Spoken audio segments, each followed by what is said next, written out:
the examples of being a Satan. Yeah, but we're talking about being a Satan. A Satan just represents a person that has their own points of views and points of references. Of course, is not willing to basically go by a law, go by a principle.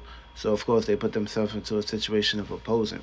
Now the Bible may basically tell you something different or otherwise, but with this perspective right here, this is truly someone that's kind of like that's actually gay, which means that they don't know what they want at times, and they can be a Satan towards themselves by basically being in that energy, by them actually having an idea, having a feeling. But when these two don't come together, when these two don't meet, this is development and decisiveness. It just means that when the sun and the moon come together, when your man and your woman come together, it's supposed to be a connection. It's supposed to be like a gift, a trine. It shouldn't be a situation where it's misunderstandings, it's conference or competition and things of that matter for me. It should be a situation where you two can agree, you two can come together, you two can work together.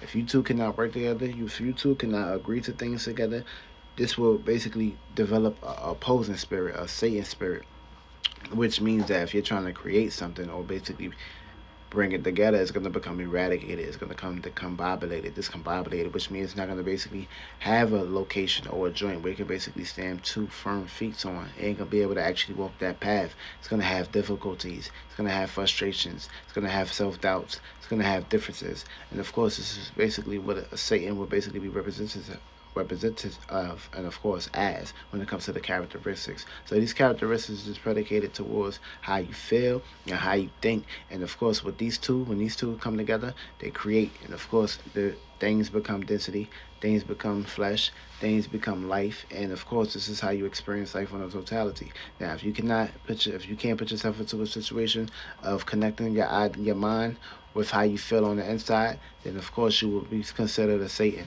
someone that's pretty much opposing themselves, someone that's at war with themselves, someone that's basically in this position of, being different towards how the world are being seen or expressive to them. But it's so much burden on this name or this perspective or differences that they make you think that it's okay to do certain things. Just like a prime example, you see what's going on in the world right now. See, someone that don't believe on what's going on in the media will be basically a Satan, which means someone that's opposing, someone that's not willing to basically believe or basically get into pursuit or basically follow up. So they come up with many theories to make it seem like this is what happened to people that opposes this, or this is what happened to Jesus Christ if you go against our theology or our world. That's how they utilize this shit on people in general, and that's how they get you to kill.